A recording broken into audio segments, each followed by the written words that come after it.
Aujourd'hui, on va parler du lore de Zenless Zone Zero, le dernier jeu d'Oyo, alors pourquoi pas vous donner envie d'y jouer et de le découvrir. Aujourd'hui, je vais vous raconter toute l'histoire de Zenless Zone Zero.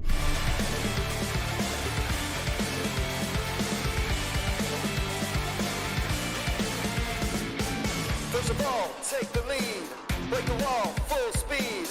We the rebel, never go bleed. For the city, for the streets, for the destiny.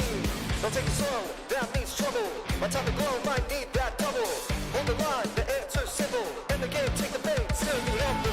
Bring it on, we need no control. Something burning in my soul. See wheels are turning, cruising down road. Set the fire, rebel is my code. Feeling like villain in beast mode. Stay awoke, don't get trapped in hollow. All the way up, no one can follow. Speeding up, explode. Make it to the top, where's my crew, that's my goal. Just baby, you can't play my role. Getting ready to roll. Hear the engine blow. It's time to turn it all. Mais avant, contexte. Le jeu se déroule dans un univers futuriste, post-apocalyptique, dans lequel un havre de paix subsiste, la New Eridu. Entouré d'elle, il y a des holos, et où des éthériens vivent des monstres très dangereux. La New Eridu résiste grâce à la substance, l'éther, que créent ces fameux holos. Sauf que si des gens entrent dans ces holos, sans proxy, il est très rare qu'ils s'en sortent, car soit ils sont transformés, soit ils sont tués. On incarne Belle ou Wise selon celui que vous choisissez dans le jeu, et on tient une boutique de VHS, le Random Play, qui est notre couverture car ce que nous faisons n'est pas légal. Au début du jeu, on suit les lièvres rusés, composés de Nicole, Ambi et Billy, qui cherchent à récupérer un coffre-fort à un gang ennemi pour reflouer les caisses de leur faction. Pendant leur manœuvre, ils sont séparés, laissant Ambi et Billy tomber dans un holo. Nicole vient donc à nous pour les retrouver et les aider à sortir d'ici. Une fois que Ambi et Billy aient affronté un chef de gang transformé en éthérien, nous les sauvons et partons à la recherche de ce coffre que nous avons perdu. Mais pendant notre mission, le HDD du magasin se fait pirater par un hacker. Il nous demande des infos sur le coffre-fort, les lièvres rusés étant piégés, on lui donne tout ce que l'on connaît, il nous libère et on retourne auprès de notre équipe. Malheureusement, il a effacé nos données de navigation, donc nous sommes obligés, dans une tentative désespérée, d'ouvrir le coffre-fort avec l'autorisation de Nicole. Ce qui a pour effet de nous assommer et on se rend compte qu'une intelligence artificielle puissante, nommée Fée, s'est installée dans notre disque dur. Cela nous permet de sortir les lièvres rusés du holo. Les informations à la télé quelques jours plus tard annoncent un projet de démolition et de reconstruction orchestré par Vision Corporation pour agrandir la New Eridu. Au même moment, une fille nommée Nekomata entre dans le magasin. Pour faire appel à nos services, elle nous informe que les lièvres rusés sont piégés dans la zone d'explosion. Selon elle, Nicole a accepté un emploi auprès d'elle pour récupérer un héritage familial du Red Fang Gang, le même gang qui avait initialement volé le coffre-fort contenant Ferry. Leurs recherches les ont conduits au Dead End Holo, un grand holo dans l'ancien système métro de New Eridu, qui est supervisé par un grand puissant éthérien appelé Dead End Butcher, et à travers lequel Vision Corporation a l'intention d'envoyer un train sans pilote rempli d'explosifs dans le cadre de leur plan de démolition. Le mandataire arrête temporairement le train, mais il est révélé que le train soi-disant sans pilote est rempli d'hommes armés déguisés en agents de la sécurité publique. En fouillant, on découvre donc des survivants de l'ancien métro que Vision Corporation avait l'intention d'éliminer sans que cela ne se sache. On affronte donc Dead Butcher et arrêtons le train et Pearlman. Pendant que Nicole, Ambi et Billy sauvent les citoyens, Nekomata dévole la supercherie aux autres membres qui suivaient Pearlman. Malheureusement, Sarah, la dame que l'on voit avec lui également au début à la télé, se révèle être le cerveau de tout cela. Mais nous avons appelé au préalable la sécurité publique anonymement. Vision est paralysée, mais Sarah arrive à s'enfuir. Nekomata révèle à Nicole qu'elle l'a détesté et qu'elle voulait l'envoyer à la mort pour venger Miguel Silver. Mais en voyant leur idée et leur vertu, elle change d'avis et vient nous prévenir à nous pour aller les sauver. Elle décide donc de rejoindre les lièvres rusés, ce qui fait d'elle la 4e membre du groupe et nous explique que Miguel s'est fait mandater lui aussi par une partie inconnue pour récupérer le même coffre-fort. D'ailleurs, c'est lui qui se transforme en holo au tout début du jeu, quand vous faites le tuto. Dans cette cinématique, on peut apercevoir une faction, Belobog, qui d'ailleurs ne vous laissera pas indifférent si vous avez joué aux autres jeux. Donc vous l'aurez compris, une commission de ces derniers vient à nous, car à cause de Vision, ils ont une sale réputation. Belobog souffre de difficultés financières et de réputation, surtout après que des rumeurs ont fait surface selon laquelle Corse Belobog, le père de Koleda et l'ancien propriétaire, auraient disparu après avoir détourné de l'argent de l'entreprise pendant l'incident creux qui a avalé le vieux Eridu. Nous suivons donc Anton pour rencontrer Belobog Industries. まだ若えが110のって感じだからね。存分に緊張しね。しなくていいじゃないんだ。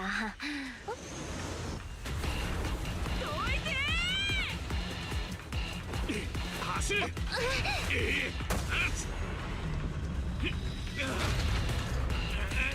おい、なんだこりゃ。君か安藤、絶賛点検中だよ。そのまま待ってて。怖がらないで、ただのファイアウォールだよ。全然痛くない。やべえ。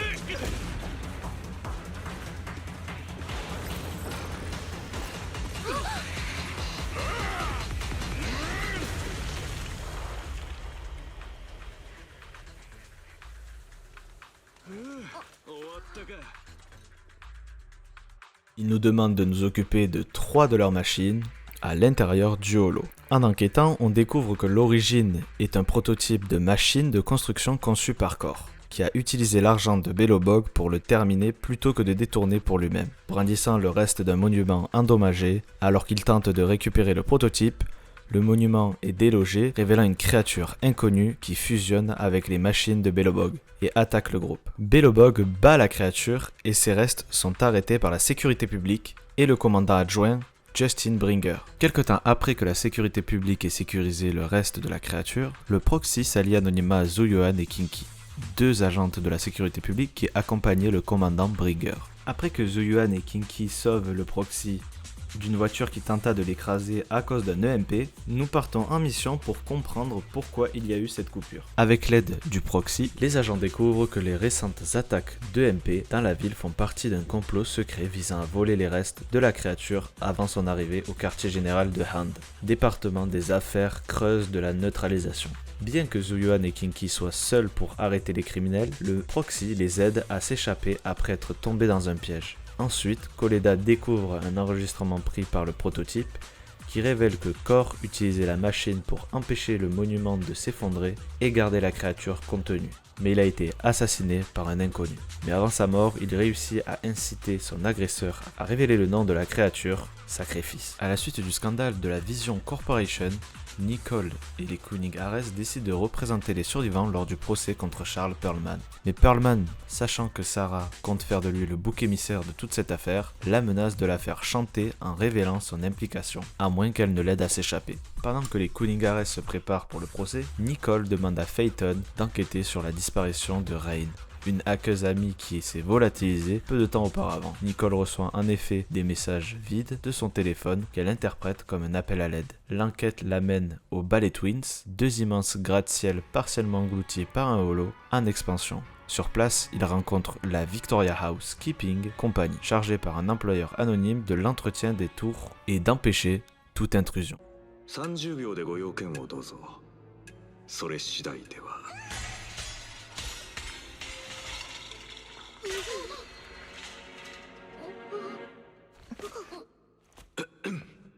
して皆様、ここは立ち入り禁止につき即刻言ったはずです。武器の手入れと床磨きは日々欠かさずと。すみますメイカさん。エレン、勤務中ですよ。姿勢よく。はいはい。カリンちゃん。カリンちゃんだ。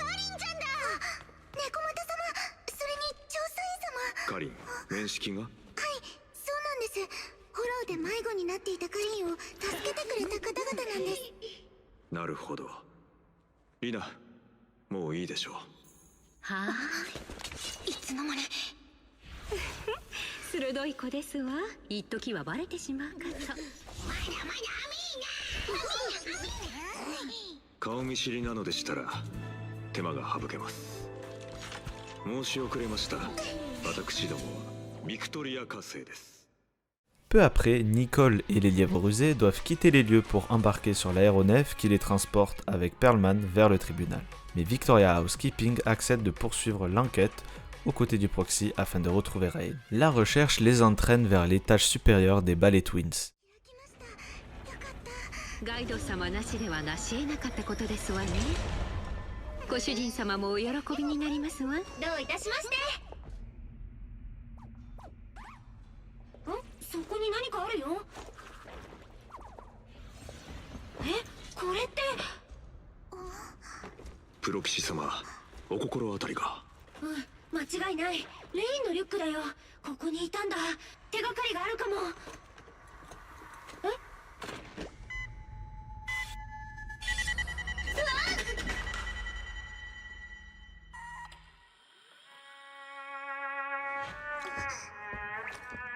これはただの録音だね。タイマーか何かってだけで危なくは。後ろに。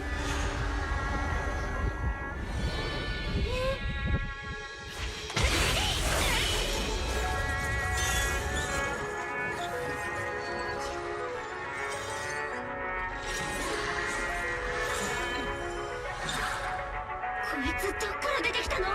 ダンスのお誘いとお見受けしました。お相手を務めさせていただきます。 C'est alors qu'ils reçoivent un appel de détresse de Billy the Kid. Un gaz soporifique a été diffusé dans l'aéronef, assommant tous les passagers sauf lui. Il nous explique aussi que quelqu'un le contrôle et le dirige vers les Ballet Twins. En grimpant à toute vitesse, le proxy et la Victoria Housekeeping tombent sur des mercenaires armés. Ce sont eux qui ont kidnappé Rain et pris le contrôle de l'aéronef. Leur but, obliger Rain à manipuler l'appareil afin de le faire s'écraser dans le holo, tuant ainsi tous les passagers. Après avoir libéré Rain, Lycaon réussit à bondir à bord de l'aéronef et à reprendre les commandes pour le poser sur le toit en sécurité, permettant l'évacuation des passagers. Cependant, après son réveil, Pearlman comprend que les mercenaires avaient été envoyés par Sarah, non pour le libérer, mais pour l'éliminer en tant que témoin gênant. Il profite alors de la confusion pour remonter discrètement au bord de l'aéronef et s'enfuir hors de la New Eridu. L'incident terminé, la Victoria Housekeeping suit Phaeton en secret jusqu'au Random Play et découvre l'identité des deux frères et sœurs, mais contre toute attente, leur mystérieux employé leur ordonne de ne rien entreprendre contre eux, affirmant que Phaeton pourrait être un allié potentiel à l'avenir.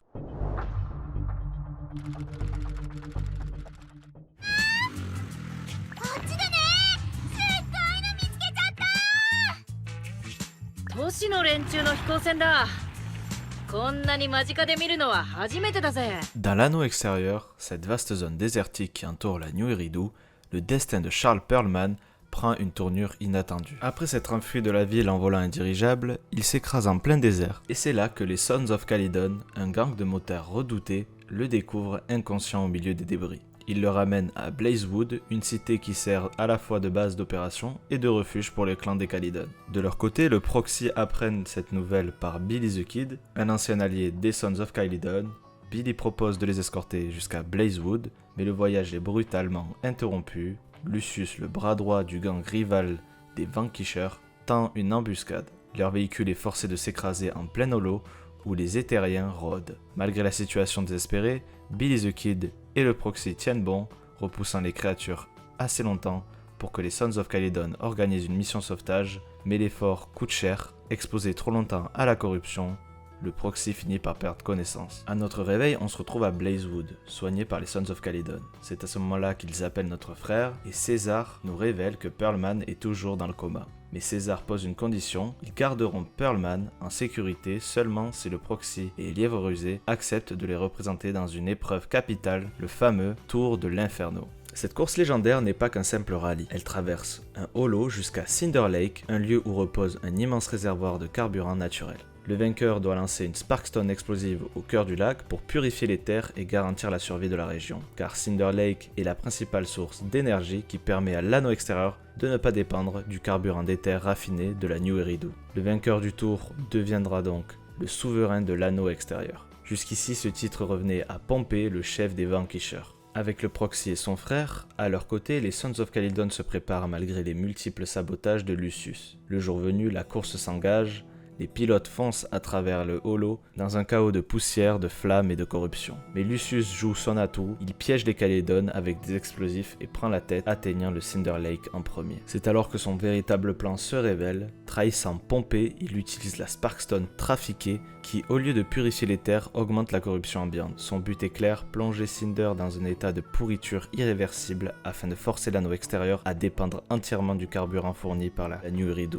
Mais l'explosion a un autre effet, Pompée pris dans les ondes saturées des terres mute en une créature éthérienne. Lucius l'abandonne sans remords, laissant l'abomination affronter les Calédones et ses alliés. Un combat féroce s'engage, les Calédones parviennent à vaincre Pompée déchu, mais l'heure est critique, la corruption se propage. C'est alors que César se sacrifie, plongeant une Sparkstone intacte dans les profondeurs du lac. L'énergie de la pierre purifie le Cinder Lake, sauvant la région, mais au moment où tout le monde la croit perdue, César réapparaît ayant trouvé une fissure du holo pour remonter à la surface. La victoire est totale, Lucius a disparu et les Calédones sont les seuls véritables vainqueurs reconnus comme les nouveaux souverains de l'anneau extérieur. Sur le chemin du retour, un détour inattendu change l'ambiance. Belle et Wise, deux compagnons du groupe, s'arrêtent devant un ancien monument surplombant les ruines de l'ancienne ville d'Eridu, détruite autrefois par une catastrophe qui donna naissance au Holo Zéro.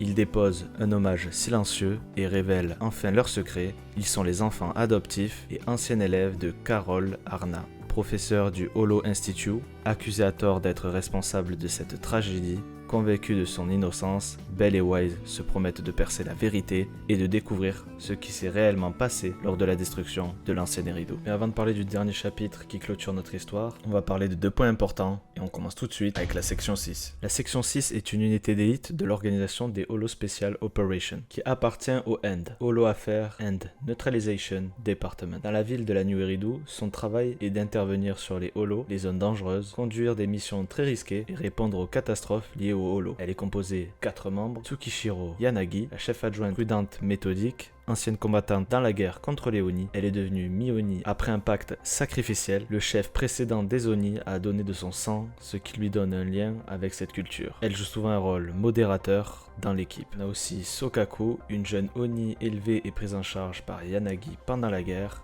Elle est innocente, enfantine dans certains traits et très attachée à l'équipe. Elle a également un grand appétit et une grande arme, Cleaver. Elle a un tempérament plutôt simple, mais aussi est un élément de support dans l'équipe. C'est une promesse qu'a fait Yanagi à la sœur de Sokaku, la protéger à tout prix contre sa vie. Et nous avons Asaba Harumasa, officier exécuteur. Plutôt relax, parfois semblant vouloir éviter le travail, mais derrière cette façade, un passé difficile, il a été un enfant sujet d'expérimentation dans un laboratoire pour améliorer son aptitude à l'éther, ce qui a provoqué chez lui un syndrome de régression de cette aptitude, mettant sa santé en danger. Mais avant de parler du dernier personnage, on va parler de son titre honorifique, les Void Hunters.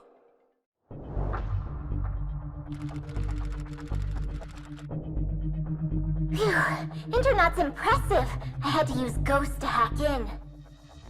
Le titre de Void Hunter est un titre honorifique donné par le maire de la New Eridu à ceux qui ont accompli des exploits majeurs, repoussé ou éliminé des holos dangereux, inventé des technologies révolutionnaires ou protégé tout simplement la cité. À l'époque de la fondation de Eridu, il y avait 7 Void Hunters originels, les City Defenders, dont les noms et faits sont partiellement perdus ou classés. Le nom, les badges, sont aujourd'hui en partie oubliés et les dossiers anciens sont verrouillés dans la base de données de l'Interknot. On va donc parler de notre personnage qui nous intéresse, Yuichi Miyabi, qui est actuellement la plus jeune Void Hunter vivante. On l'appelle la Swordmaster. Elle a détruit le holo Argos en tuant l'éthéré Lerna en moins de 3 minutes, ce qui a sauvé environ 208 personnes. En plus, elle a fondé du coup la section 6 pour enquêter sur la corruption de la New Eridu. Elle reprend le flambeau de Swordmaster, d'où son surnom, un ancêtre à elle qui a éliminé l'exaltiste Ossir dans les holos. Ensuite, nous avons Sunbringer, un ancien et un originel. Elle est l'ancienne PDG du groupe Marcel et elle a éradiqué le holo Hivelord ou Seigneur de Ruche dans les cieux et est créditée comme l'inventrice du Bangbu. C'est une arme, un outil, donc si vous posiez la question, c'est elle qui l'a inventé. Ensuite, on a le colonel Viké, un ancien également, avec le lieutenant-colonel Dan et le chef des mercenaires Falkenyan, il a repoussé Darkwall de 37 km. C'est un exploit souvent cité comme une preuve de bravoure des Voidhunters. Nous avons du coup le lieutenant-colonel Dan, je ne vous refais pas l'histoire, il était avec le colonel Vickey. Et pour finir, les leaders du Valkenhayn, les mercenaires, qui a lui aussi aidé Vickey et Dan. D'ailleurs, un design ne vous laissera pas indifférent, il ressemble vachement à un perso que Hoyoverse aime beaucoup. Et pour finir, celui qui est pour moi le plus important, un ancien, très ancien, fondateur de Helios Academy, découvreur des caractéristiques communes des holos et a pénétré dans le Holo Zero pour enquêter sur les vérités profondes du holo, mais a disparu, le professeur Arch. Je pense que plus tard, ce sera l'un des personnages qui aura le plus de secrets à nous dévoiler. Maintenant que cette parenthèse est faite, nous pouvons parler du chapitre final. Tout commence lorsque Nicole contacte Phaeton pour lui annoncer une nouvelle cruciale. Perlman, l'ancien PDG de Vision Corporation, s'est enfin réveillé. Le proxy, accompagné des lièvres rusés, se rend alors à Blazewood pour l'interroger. Et ce qu'ils y découvrent bouleverse tout. Perlman n'était qu'une marionnette, une figure de façade, la vérité, la véritable dirigeante de Vision, c'est sa secrétaire, Sarah. Et elle était derrière toutes les conspirations. Pire encore, elle avait un complice au cœur même de la New Eridu, Bringer, le commandant adjoint de la sécurité publique. Dès lors, tout bascule. Nicole, craignant que la sécurité publique ne soit compromise, fait appel à la section 6, une unité spéciale du gouvernement, pour arrêter Perlman. Mais les choses dérapent. Non seulement Perlman est visé, mais le proxy lui-même devient une cible, l'affrontement dégénère et au milieu de cette impasse, un mystérieux tiers attaque le groupe. Dans la confusion, le camion du proxy est détruit et bascule dans un holo, entraînant avec lui Miyabi de la section 6. Coincés ensemble, le proxy l'aide à résister à Tayless, l'entité scellée dans son épée, avant que l'éther ne la fasse s'évanouir. Contre toute attente, Miyabi sauve le proxy et en signe de gratitude, la laisse repartir. Mais le récit est de courte durée, Nicole apprend bientôt que Perlman a été capturé par le mystérieux troisième camp. De retour au Random Play, rien ne va plus. La boutique est fermée de manière suspecte, puis subit une fouille surprise de la sécurité publique. Leur couverture de proxy manque d'être révélée, jusqu'à l'arrivée providentielle de Zuyuan et Kinky. C'est alors que le frère et la sœur révèlent enfin leur véritable identité. Ils sont Phaeton. Après un moment de méfiance, Zuyuan et Kinky acceptent de les aider et de retrouver Perlman. Leur enquête les mène au Ballet Twins. Mais à peine Perlman récupéré, Bringer surgit et capture Miyabi et l'amène à Sarah. Et là, le piège se referme. En utilisant les données biométriques volées à Miyabi, Sarah libère Tayless de son épée. Lors d'un rassemblement public orchestré par Bringer, Miyabi est possédé et plonge la foule dans un carnage. Pour protéger les innocents, Phaeton et Zuyuan repoussent Miyabi dans un holo. Et là, dans un combat intérieur acharné, elle parvient à reprendre le contrôle. Mais les conséquences sont désastreuses, le plan a échoué. Et Bringer tente désormais de fuir la ville.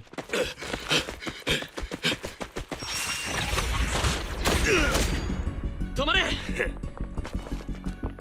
投降しなさいブリンガー副総監いえ今は容疑者ですね Coincé dans un holo, il joue sa dernière carte, invoquer une entité qui appelle le créateur. Il s'injecte un sérum qui le transforme en une monstruosité sacrificielle, une créature semblable à celle qui avait attaqué Belobog. Le combat final se lance, les lièvres rusés, Belobog, la sécurité publique de la New Eridu, Victoria Housekeeping, les Sons of Calydon et la section 6 unissent leurs forces, et avec une Miyabi désormais en parfaite symbiose avec Tayless, Bringer est vaincu.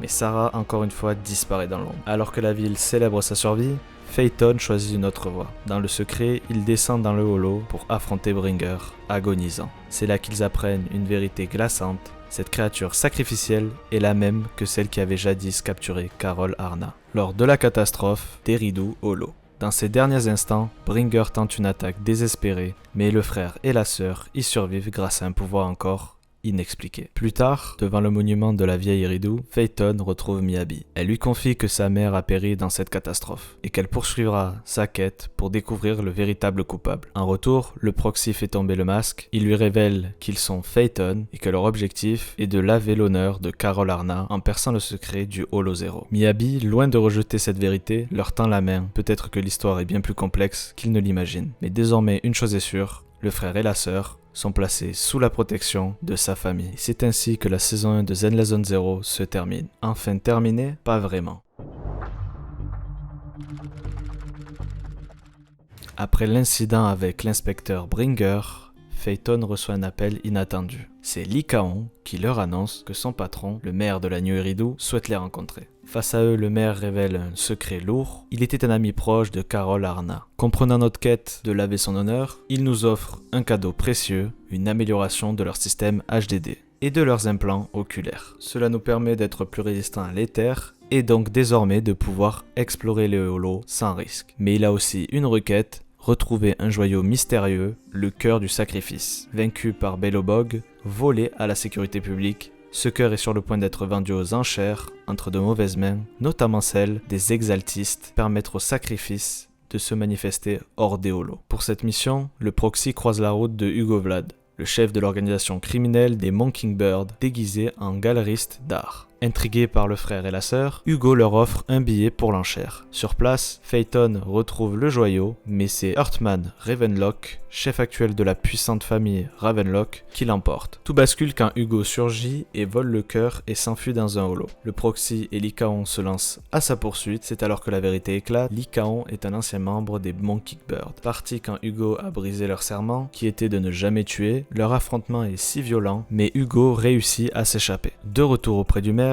Phaeton fait son rapport, mais l'histoire prend une tournure étrange avec l'arrivée de Viviane, une jeune fille capable de prévoir la mort et les catastrophes. Avec elle, il fouille les affaires de Bringer et découvre un enregistrement. Il parle d'un miracle dans un holo qui l'a poussé à rejoindre les exaltistes. Son carnet révèle aussi l'existence de plusieurs sacrifices dormants dissimulés dans la ville. Le proxy, Viviane, Lycaon et Ambi, et même Hugo, s'unissent pour enquêter dans le holo des Ballet Twins. Mais au moment où il découvre un sacrifice endormi, Hugo trahit le groupe. Il avait passé un accord avec la famille Ravenlock pour livrer à Heartman à la fois le cœur et le sacrifice. Sur le toit des Ballet Twins, la vérité éclate. Hugo n'était autre que le fils illégitime de l'ancien patriarche Ravenlock. Mais sa tentative d'éliminer Heartman échoue face à Lycaon. Dans le chaos, Viviane récupère le cœur, mais Hugo prend le proxy en otage. Alors qu'il tente de nous tuer, Lycaon l'arrête. Et Hugo se précipite dans le holo. Le sacrifice et le joyau disparaissent. Lycaon promet de poursuivre Heartman,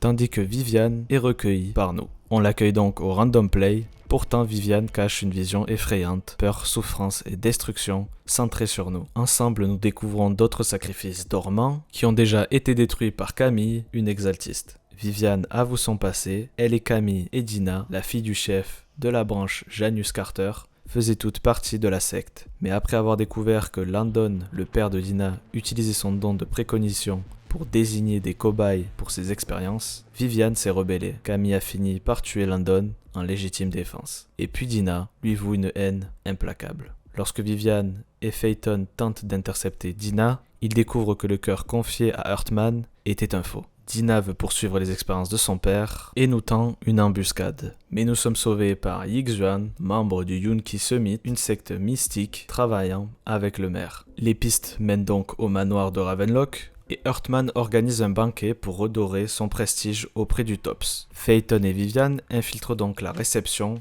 mais tombent dans un piège. Contre toute attente, Hugo réapparaît, bien vivant. Avec Lycaon, ils avaient simulé sa mort pour enquêter en secret. Les preuves qu'ils ont rassemblées accablent Ravenlock. Tops désavoue la famille et les expulse. Hugo lui renonce définitivement à son nom et rejoint la cause du proxy. La traque se poursuit jusqu'au laboratoire secret de Dina. Coincée, Camille propose de se sacrifier pour détruire les expériences restantes, suppliant Dina de fuir avec Viviane. Mais Dina refuse, aveuglée par sa haine. Elle s'injecte son propre sérum et se transforme en un puissant éthérien. Viviane, prête à tout, s'injecte elle aussi un échantillon pour nous protéger. Son corps se corrompt sous l'effet de l'éther, mais le refus du proxy de la laisser mourir déclenche un pouvoir inconnu. Contre toute attente, Viviane est purifiée, mais le proxy s'effondre. À son réveil, il apprend que Viviane a survécu et récupéré. Le véritable cœur était caché depuis le début, dissimulé dans un objet de l'enchère que Viviane avait offert à Phaeton.